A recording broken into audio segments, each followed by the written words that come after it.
மனுஷன் அவங்க ஒரு ஈர இறக்கம் இல்லாம நடந்துக்கிறாங்க. தம்பி என்னப்பா? பஸ் ஸ்டாண்டுக்கு ஆட்டோ போகுமா தம்பி? போம்பா. ஏன் அவனை பஸ்கார இறக்கி விட்டா? அவன் என்ன நினைச்சானா தெரியலையே தம்பி. என்ன என் குஞ்சு நல்ல ரோட்ல நிப்பாட்டி வச்சு போயிட்டான் தம்பி. என்னை எப்படியாச்சும் கொண்டு பஸ் ஸ்டாண்ட்ல விடுங்க தம்பி. சட்டையெல்லாம் பிஞ்சிருக்கு. என்ன பஞ்சாயத்து ஒண்ணு பசங்கள? அதுவா தம்பி, பஸ்ல வந்துக்கிறதான் தம்பி. சரிப்பா. பஸ் ரொம்ப கூட்டமா இருந்துச்சு தம்பி. சரிப்பா. அப்போ ஒரு பொம்பளை பிள்ளை இருந்துச்சு. சரிப்பா.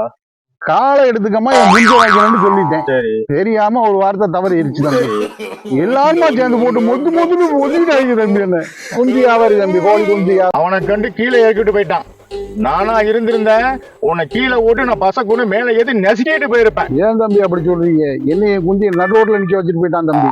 ஏயா குஞ்சு குஞ்சுன்னு சொன்னா எப்படியா தெரியும்? கோழி குஞ்சுன்னு சொல்லணுமியா? எங்க ஊர்ல அப்படித்தான் தம்பி சொல்லுவாங்க. உங்க ஊர்ல அப்படி சொன்னாங்கன்னா எங்க ஊர்ல கோழி குஞ்சுன்னு சொன்னாதான் உனக்கு எந்த பிரச்சனையும் வராது. அது என்ன தம்பி நீங்களும் குஞ்சுன்னு சொல்றீங்க? தம்பி கோழி குஞ்சு நீ தானே குஞ்சுன்னு சொன்னா? குஞ்சு வியாபாரி தம்பி, கோழி குஞ்சு வியாபாரி முன்னாடி சொல்லு. என்னைய குஞ்சைய பத்திரமா கொண்டு விட்டுரு இல்ல தம்பி. நீ திருந்த மாட்ட. முதியாரி ஏறு முதியாரி. அப்படி எல்லாம் சொல்லாதீங்க தம்பி. வாங்க தம்பி.